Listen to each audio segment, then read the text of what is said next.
Yeah, so I also know the harder it gets, the more likely I have job security. Because if you're not on Amazon, you're irrelevant.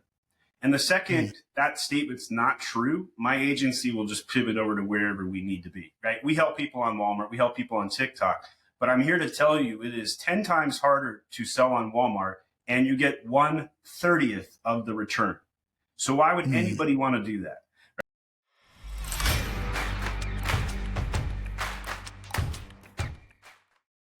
And welcome back to the Money, the Mindset, and the Mentoring podcast. Today with me, we have Stephen Pope. He is my Amazon guy. And when I saw that, I was just giggling. I'm like, how'd you come up with that name? And then when he told me the story, I thought it was pretty hilarious. Yeah, I was in the laundry room with my wife, and she actually just called me on my phone. I need to silence that. And she said, I just been laid off. I was trying to figure out what I was going to do with my consulting work. And she said, how do people normally introduce you? And I said, they don't care who I am. They don't remember my name. They just say, talk to my Amazon guy. And she looked at me, and I looked at her. I'm like, hey, that's a pretty good name. Let's go with that. Let's go with that. That's amazing. Now, you went from being my Amazon guy to my Amazon guy with a lot of results. And so let's talk a little bit about the journey of that, because I want people, as we start talking about the Amazon journey and how to be successful in that space, I want to talk about that you actually have a lot of credibility because of what you've done with your business. So just let's give a little bit of an understanding of what that looks like quickly. Yeah, so now we have 500 employees, over 400 brands we work with, and the agency grosses about $20 million a year. We control about $800 million on the Amazon platform for those 400 brands, to give you kind of an idea as well. And everything you could potentially buy on Amazon, we probably have a brand that sells it. Everything from clothing to tumblers and tweezers and everything in between. That's amazing. So what specifically, when you look at the 500 people, what are they doing for the brands on Amazon to help them be successful? What are the top things that they're focusing on? Yeah, all the common things you'd expect at an agency, the account management, all that good stuff. The things that might be unique about us is we have 55 designers. We have 40 people focused on SEO, 70 focused on PPC, and a lot of specialties that require a lot of technical work. So we hire a lot of introverted, deductive problem solvers who can go in there and crack the code of Amazon. And there's no degree for Amazon. You can't go get a 4-year degree on Amazon and say, hey, I know how to sell there now. You have to go and sell yourself and pay a tax. You have to pay the learning tax. So there's just a lot of mistakes that sellers make. And so the advantage of using an agency with a fast growing platform, it's always changing, is what you would normally see on a one account over the course of a year, we see on the course of 2 times a day. So whether that's listing yanks and suspensions or challenges or a new beta program, whatever it might be, we just see it faster than everybody else, and we can then rotate resources and then all ships rise together. Yeah, I love the idea when you say tax. I mean, as a Canadian, we know that word extremely well. And I do agree that anything that you learn. That's the government for taxing us so much. I love it. They know how to spend my money better than I do. Could you please tax us more, government? And they just listen, and they're going to. But the idea is when you're learning something new, or when you're doing something, there is a learning curve to anything, whether it's, like we were going to talk about Brazilian Jiu-Jitsu, but anything that you learn, there's a tax that's associated with it. If you're in the gym by yourself and you're rolling with Bob the Dummy and you're just trying to figure things out, it's going to take a lot to learn that. But you go to a gym with somebody like Hickson, or you go to the gym with somebody like Henzo, or maybe Gordon Ryan or somebody like that. I mean, you're going to escalate so much faster because you have that support to be able to do that. And so I think that's, now, what are the big stumbling blocks when you look and saying, like, I've seen people who sell books on Amazon and do okay, some do well, and you see people who sell clothes on Amazon, some do okay. I've got a friend who sells candles on Amazon and sometimes do well. Yeah. So what is the difference? What is the mechanism for success? If you could say there's one thing that people need to do, that they need to pay attention to, if this is one thing, what would that be? Product selection, no question. And it's because you could have the worst marketing in the world, but if you have the best product, you're still going to generate sales. Now, obviously, I'm biased to say marketing is important. I'm a marketing agency, and we'll come in and we'll blow up a product, but even still, if you don't have the right product to begin with, you're not going to compete. The Chinese are going to hit you from the right on price. and their government literally subsidizes their products to sell on Amazon at a lower price than yours. Then you have competitors like aggregators and other brands hitting you from the left who are just trying to take you out and beat you on competition or design or branding or marketing. Right. So these are big investors. About $8 billion entered the Amazon space in the last 5 years. And then Amazon itself, since it's entering the maturity phase and doesn't really care about sellers, they only care about buyers. They're the most buyer-centric company in the world, but they don't even make the top 1,000 on seller-centric companies. They might make the bottom 1,000, quite frankly.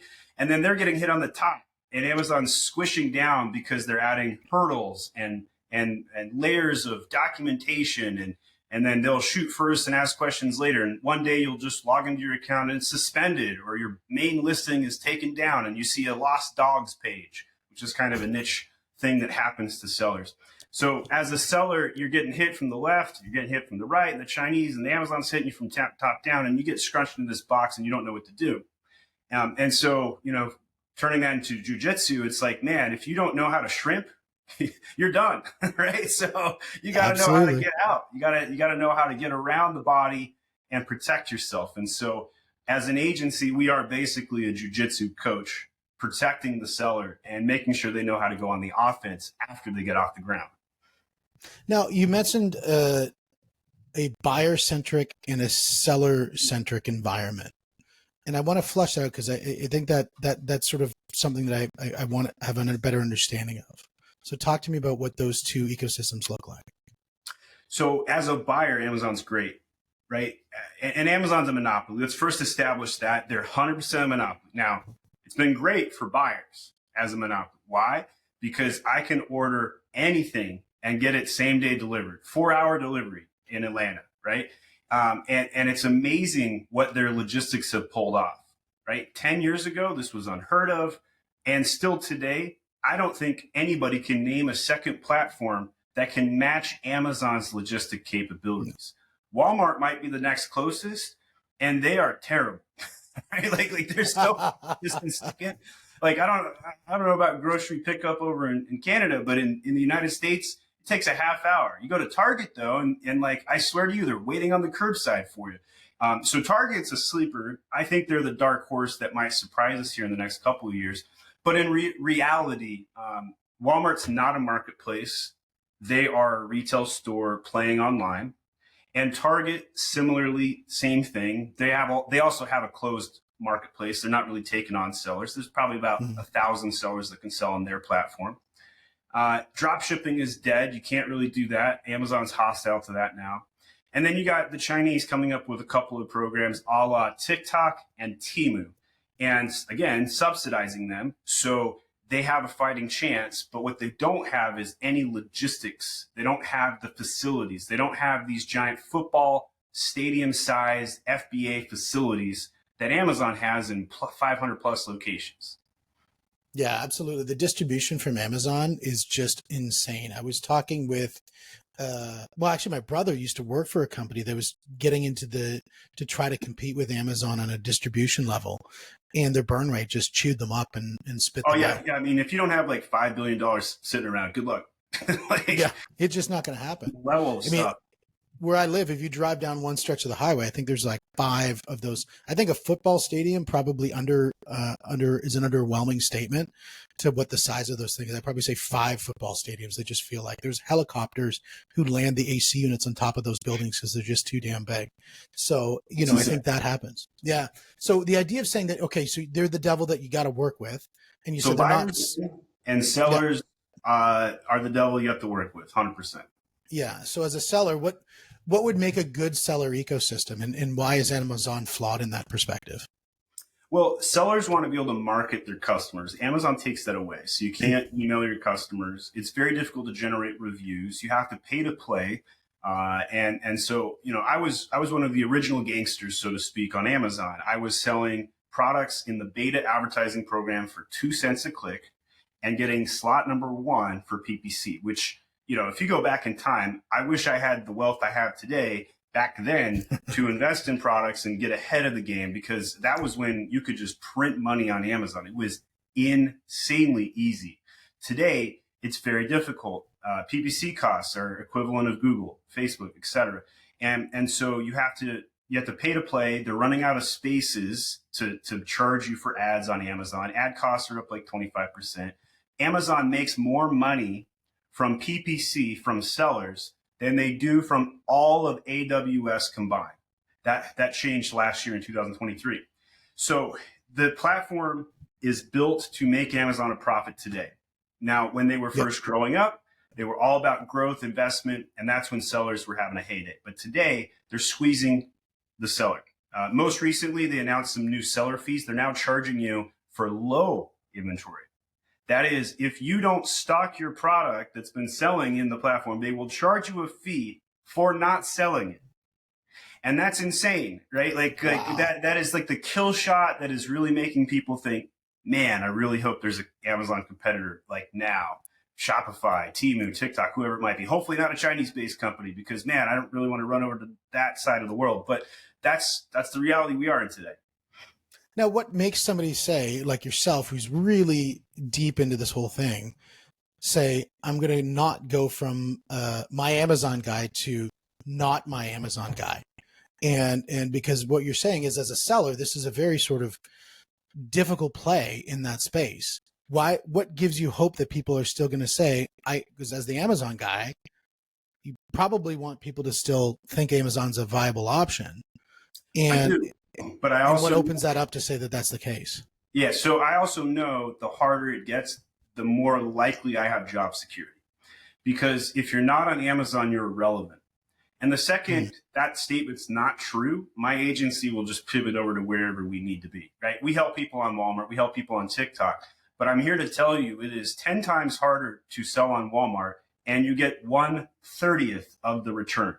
So why would anybody want to do that, right? And so I can spin up all of these sub companies, my Walmart guy, my Shopify guy, but the demand is still present on Amazon. And the reason for that is more than 75% of American households are Prime members.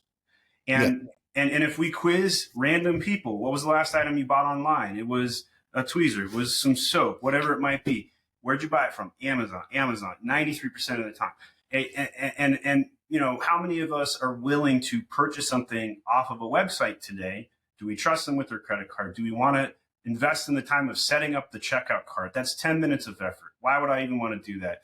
I would happily pay an extra $2 for the same item on Amazon. Then I get my 5% cash back from my Prime card. Then I get the ease of not having to waste time typing stuff in. And if I hate the item, I'll just return it. And even if I damage the item, Amazon gives me a refund. Right? All of that is why Amazon is dominant and will remain dominant for the next 10 years. So it's okay. Well, I went out to Best Buy. I went out to Best Buy. The case of my OtterBox broke, and I'm like, oh, I'm just going to go to Best Buy to buy one of these. And I was and then I got there, they didn't have it in inventory, and I'm like, I just drove across town to pick it up. Best Buy not have it. Jeez Louise. I know, right? And so I went, I should have just bought an Amazon. And then my wife reminded me, and she said, Steve, we have 2 Amazon Prime accounts. Just buy it on Amazon, because she has hers and I have mine. And it's just, you know, and I thought about, yeah, I probably should have done that. And meanwhile, the day before I'd ordered a book, and the day before that I had ordered a book. And, you know, I do Amazon for a lot of the books that I get, you know, either digital or otherwise. And you're right.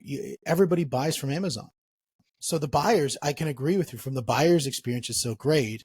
So then if the sellers, it's so difficult, and you said, as the more difficult it gets, the more important it becomes for somebody to work with an expert in that space. What is the expert going to bring that they're not going to be able to figure out themselves? Like, I mean, other than obviously the complexity of it, like what is so now I'm like, okay, I'm going to commit to Amazon. I'm going to pay that stupid no stocking fee. I'm going to go through all of those problems because there's this utopia at the end. Give me some paths here. So Amazon's conversion rate is between 8 and 12%, and your website is between 1 and 2%. 3 if you got an excellent website, right? And so the money that it would take to get going on Amazon and the speed at which you can do it is uncomparable anywhere else, right? So on Amazon, you can have an up and running business to $50,000 run rate in less than 6 weeks. Does everybody do it? Absolutely not. But you can, is the point. Right now, I'll give you some examples of mistakes that I've run into and why an agency is a necessary component.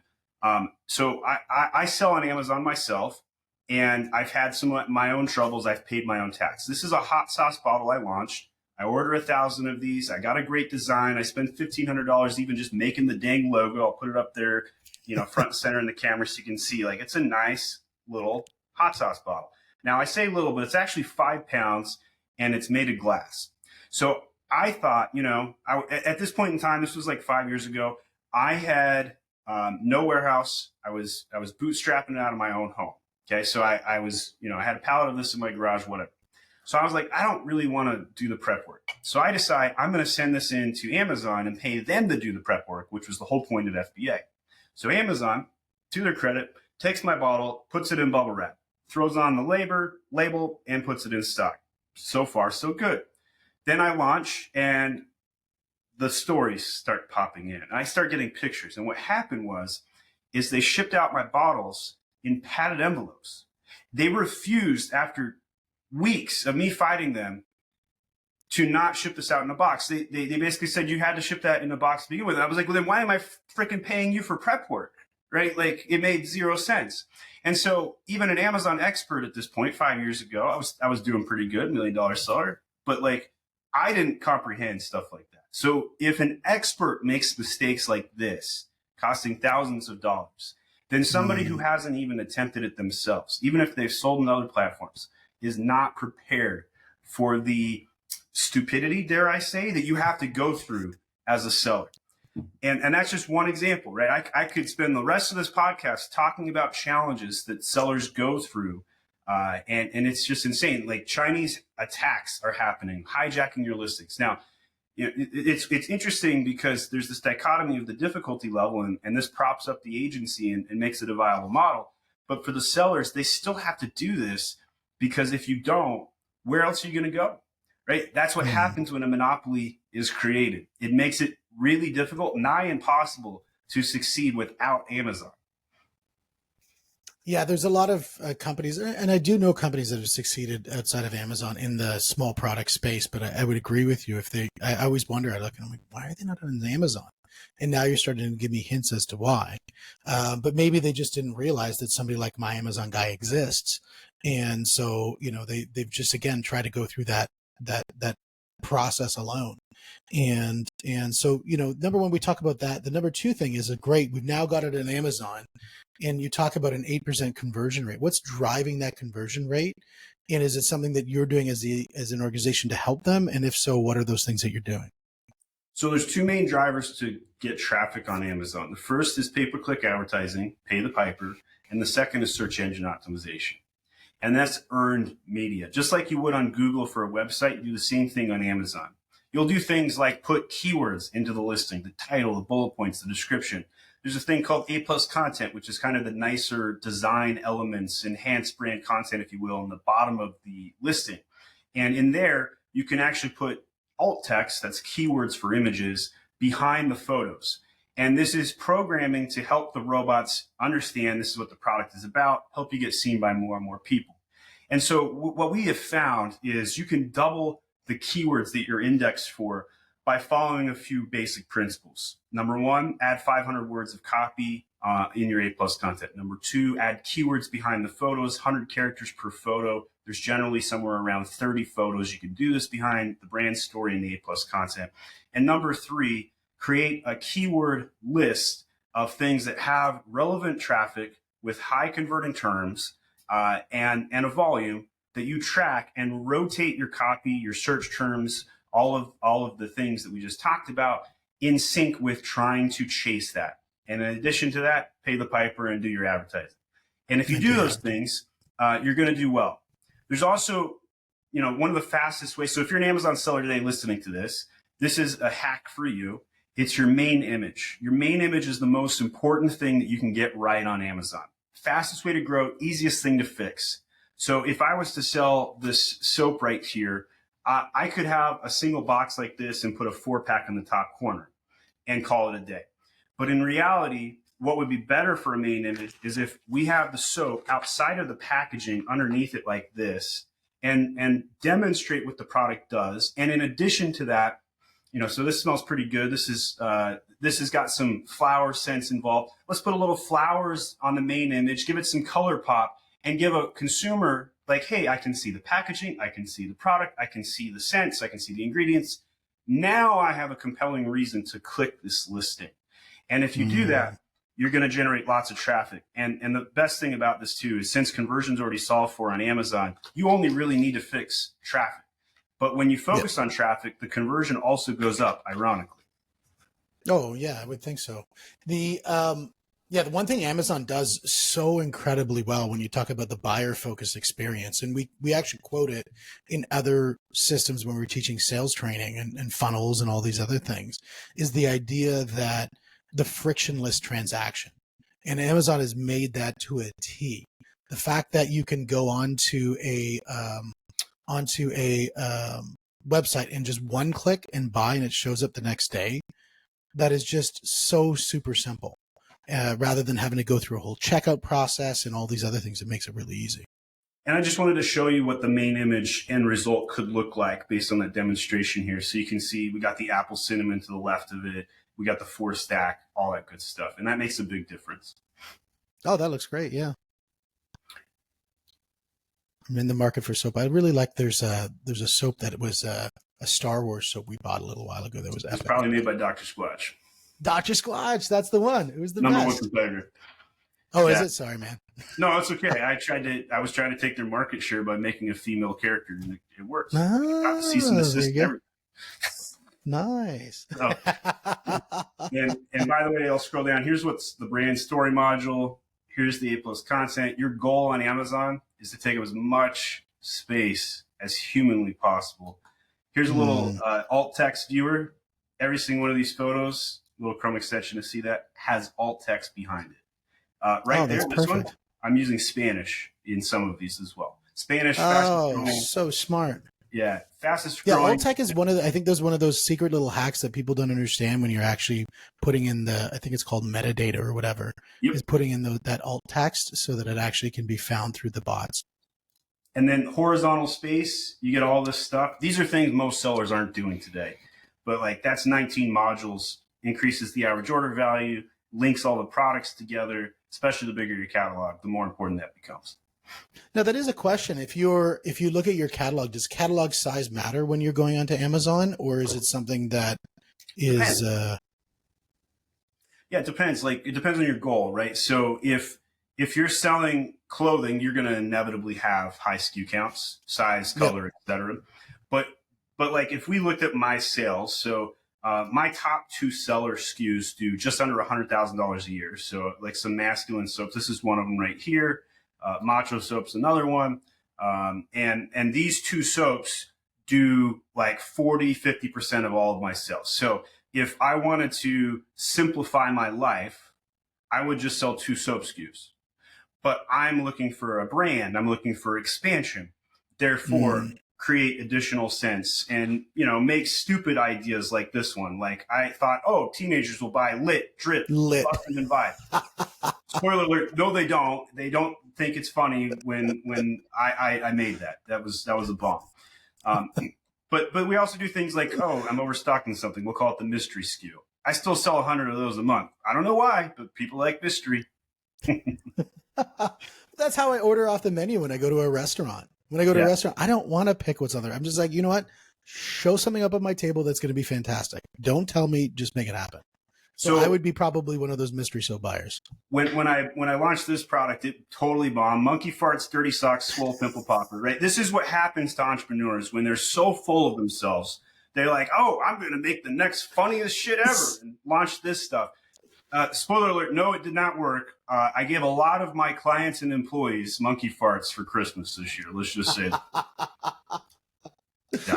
Well, you got to ship me some monkey farts because my kids would like that one. Yeah. I mean, honestly, it's a top 3 set. There's no question. But like, nobody wants to buy it is the problem. That's right. They like the idea of it. They just don't want to execute on it. Yeah, but it's very flowery, fruity, musky. I mean, we tried to tone it back a little bit, still didn't make a difference. Yeah. So wouldn't recommend launching too many SKUs, too many variations on Amazon, especially if a newer seller. If you're you'd be better off launching 3 unique products. They could still be in the same subcategory, but 3 unique products will do better than a deep line, in my opinion. Now, is there a specific price point that makes the most sense on, or product category that makes the most sense on Amazon versus others?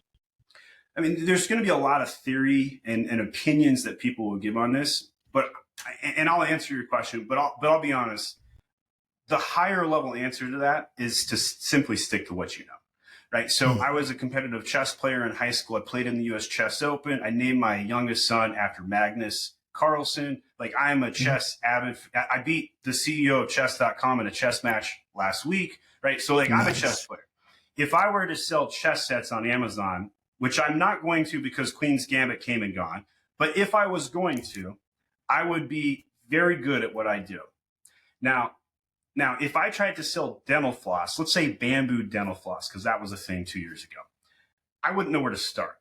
I'm not a dentist. I have cavities, but that doesn't make me an expert in floss, right? So if we use a data tool like Data Dive, Helium 10, Jungle Scout, whatever it might be, and we go in there and we realize there's demand, that's cool and all. But if you don't understand the product, you are going to be at a severe disadvantage. It would be like a white belt in jiu-jitsu trying to go into a black belt tournament, right? It's just, the dude's going to be punched out in the first 10 seconds, or in a chokehold or an arm bar. I've only 5 sessions into jiu-jitsu and I just said punch out. So I look like a white belt. It's all good. It's all good. But in any case, it creates a lot of competition if you chase data instead of sticking to what you understand. So I think being an inch wide and a mile deep in business has more advantage than following the market of supply and demand. Now, obviously, if you know your stuff and you're in the market demand, that's the winning home run. But you're better off sticking to what you know and then trying to find it in demand in that order. So having said that, a lot of people for new time sellers will typically do home goods, something around $20 and make it easy.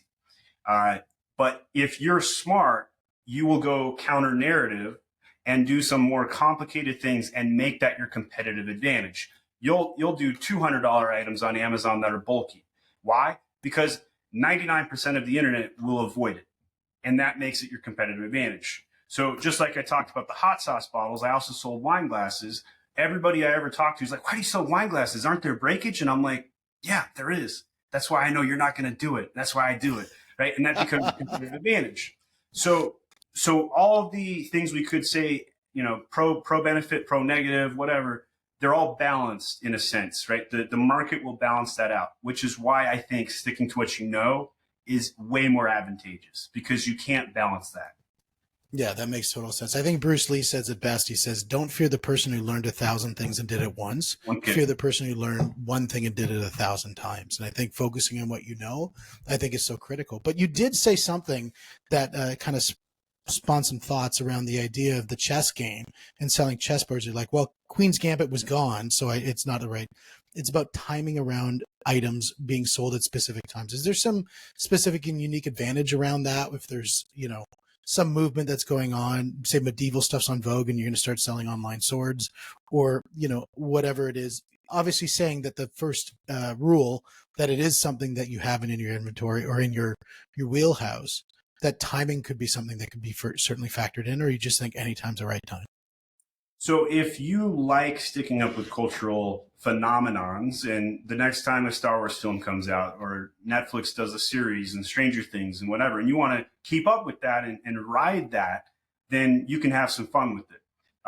You have to be agile and you have to produce stuff really fast. And then 2 weeks later, it's not hot anymore and you're stuck with 1,000 pieces of inventory. Ask me how I know.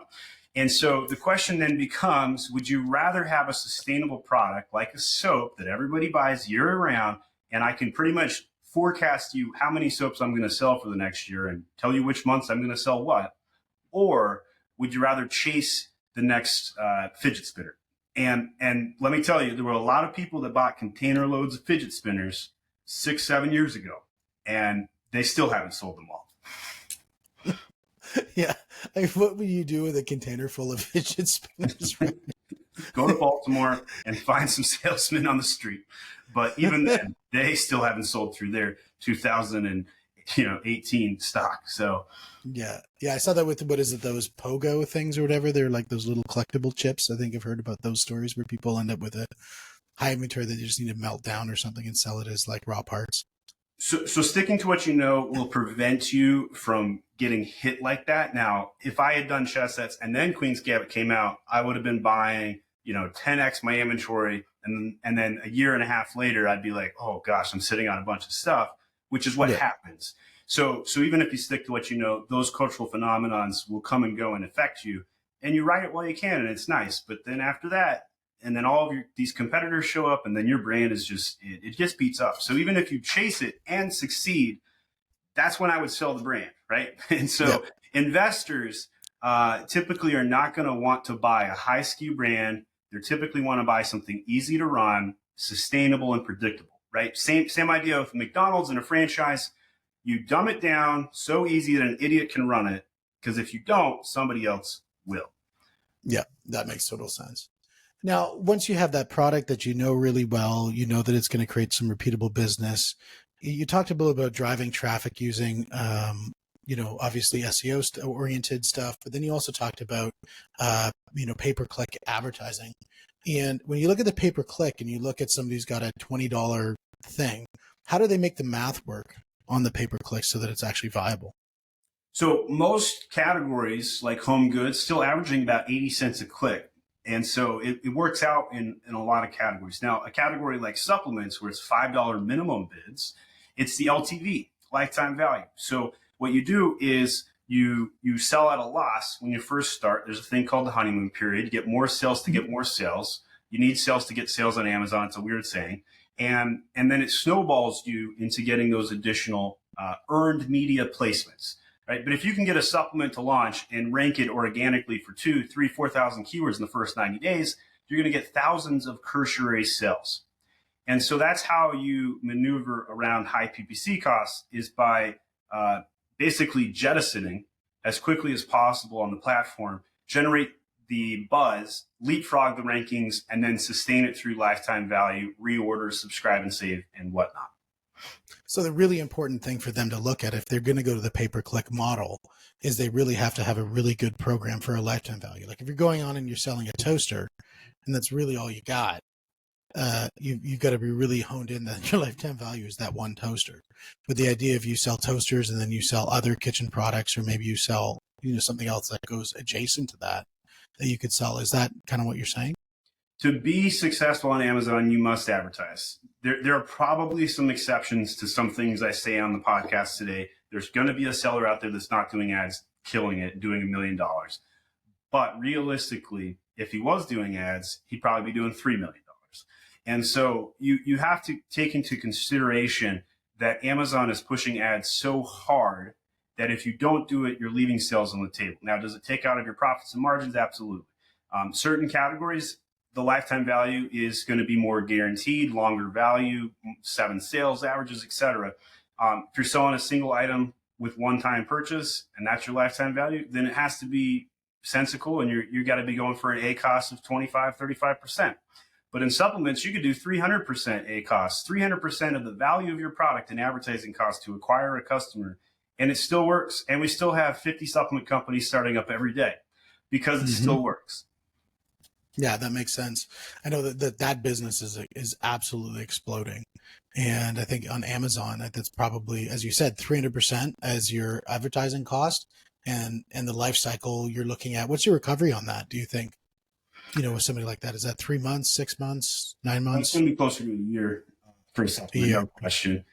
And that might be in a best case scenario.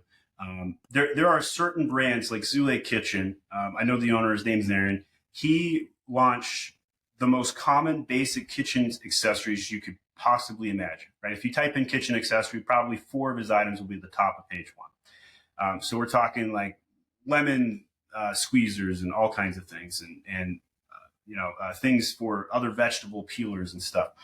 Well, he took a loss on some of his items for 3 years. 3 years, generating 100,000 reviews. And now he's taking his profit, and he's untouchable, right? So there are smart business savvy guys that will take 3-year bets. We're talking hundreds of thousands of dollars in losses to generate millions on the back end.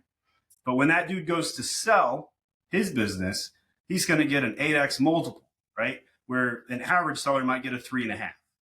And so you got to decide like what kind of investor you're going to be. Most people need to be profitable within 6 to 12 months or they go on. It's like a restaurant industry, right? For every 3 restaurants that launch, only one typically exists 3 years from now. The same is very true about selling on Amazon. Despite the fact it's easier and despite the fact that it only costs less than $10,000 to launch end-to-end a fully viable product, still less than 1 out of 3 are going to succeed. It's just competitive. But it's also the greatest wealth transfer in my lifetime, right? I, a dude who was a marketer, am now a millionaire from selling on Amazon because of the platform. I would never have been able to do this going corporate track, becoming a CMO. Never would have happened. Yeah, no, that makes sense. When you look at you talked a little bit about the success rate of, the restaurant versus the person starting on Amazon. The person who's say they want to do something similar to what you're doing, or the person who wants to start releasing a product, as you said, it's 6 months, 12 months, to get to revenue neutral, let alone profit. That's a huge hurdle for most people to swallow. So if somebody doesn't have that as an ability, would you tell them maybe Amazon's not for you, or what would you say? Yeah, if you're looking for something that gives you profits in the bank account within 90 days, go get a job, is what I would say. Like there's nothing that will compete with that. Now, if you want to, Alex Hormozy probably gives the best answer to this. So I'll kind of channel some Alex here. He would say your Monday through Friday is to put bread on the table, but your weekend is to invest in your future. And Amazon is a very easy platform to side hustle while you're working a job, right? So for a year or two, if you side hustle and invest and try and create a brand, you could get up to $1 million in run rate, then start to take a profit. And realistically, a lot of brands are usually net profit 15%. So if you want to replace your 6-figure income, that means you got to get close to $1 million run rate on Amazon. And the problem a lot of people have is they have to take a lot of their profits and reinvest it to grow the brand and buy more inventory. It's a very cash heavy business. Now, then there's agencies like mine, which cost me nothing to start, and I was profitable day one, which allowed me to scale my vehicle much faster. I'm a good Amazon seller, but I'm an excellent agency owner, and I was able to scale that to 20 million way faster with less risk than I was to able to run an Amazon brand. So that's why I chose to do what I do. And Alex also talks about changing his vehicle from gyms to teaching. And I did the same thing he did. Yeah, that makes a lot of sense. I know for the person who's got to build that factory, for the person who's got to then hire the people to make the stuff, there's a huge runway. Whereas the service provider, such as the agency, your runway out the door is pretty quick. So somebody who says, well, great, I want to do exactly what you're doing. What would you give them advice to be successful, to get out the door? So I spun up my agency guy to help other agencies. And the reason I did that is because 40% of my customer base who were buying my standard operating procedures at my Amazon guy were agencies. And so a unique brand position that I took is MAG is an education company who happens to be an agency. So I had to give you that backstory to understand this. So I teach other agencies all the time. And what we generally tell them is stick to what you know and understand. So if you spent 10,000 hours in pay-per-click advertising, you should probably be a PPC agency. If you spent 10,000 hours doing graphic design, be a design agency. If you're a glutton for punishment and want to do all of the above, and try and troubleshoot listing yanks and build up everything, go be a full service agency. But I'm here to tell you, there are not very many agencies that survive longer than 5 years doing full service in the SMB world. Most of them turn a profit, start to shrink and go under. I could count dozens of them too. So it's very taxing. So here's the number one thing people need to realize when they start an agency. Imagine you are shoveling horse manure all day, every day, and you have to have a smile on your face while you do it. That is what it's like to be an agency owner, especially in the Amazon space. And so this is why you have the last 5 sessions you've been training Brazilian Jiu-Jitsu, so that you can forget for a moment the idea that you're shoveling horse manure. Hopefully you shower before you go, It's an and then intimate go sport. out You and. better. Yes. but It's you, actually interesting because one of the things you do that it was actually when I look at you from the Brazilian Jiu-Jitsu perspective, we had this podcast booked, I think a week or so ago. You ended up having an emergency root canal, and then you had to get some other work done. And meanwhile, you still showed up to Brazilian Jiu-Jitsu. So that shows a certain amount of grit and determination. Do you think that's probably one of the biggest things that has helped you, that mindset has helped you be successful in what you're doing? I want to add value to the world, and you can't do that unless you add value every single day, right? Like that is my gym, so to speak. Now, I very much believe that your body is a temple and you must protect it at all costs, because if you don't do jujitsu with your body, your mind will do jujitsu to yourself, right? Like Mm. you're just going to have the inability to compete, right? So I firmly believe in taking care of all aspects. I want to be prosperous in all things. I don't just want to be a rich guy. I want to be a rich guy with a hot wife, a big family. I got 5 kids. Hashtag never pull out. I want to have everything prosperous in all ways. I want to have the nice car, the big house, everything. And I'm spiritual. I still go to church on Sundays, right? Like all of it. Now, if we really analyze where I'm weakest, it's 100% on the body. And Mm. that's why I decided to start up jujitsu. And that's because, I'll do workouts, but I just won't, I'm such a competitive person, but I need to compete against somebody else, right? I don't have the discipline to get on the tonal machine every single day and do the reps. But when I have a coach in the room and I want to give up or I want to stop halfway through, I would feel embarrassed. And so yeah. So I got to tell you, the neck muscle, the first few sessions, just trying to, like, number one rule of jiu-jitsu, like, keep your head off the ground. Right. And there's probably like 10 other number one rules, but like that was the Yeah. first one I understood. And my neck, oh my gosh, I can't keep my head up. Right. And that's what it's like to be an agency owner. That's what it's like to be an Amazon seller. That's what it's like to be an entrepreneur running a business. You have to Yeah. keep your head off the ground at all times. If you don't, what happens? The person you're fighting, you can't see them. You don't have a good look. They're going to come and get past your guard. They're going to hit you from the side. Yeah.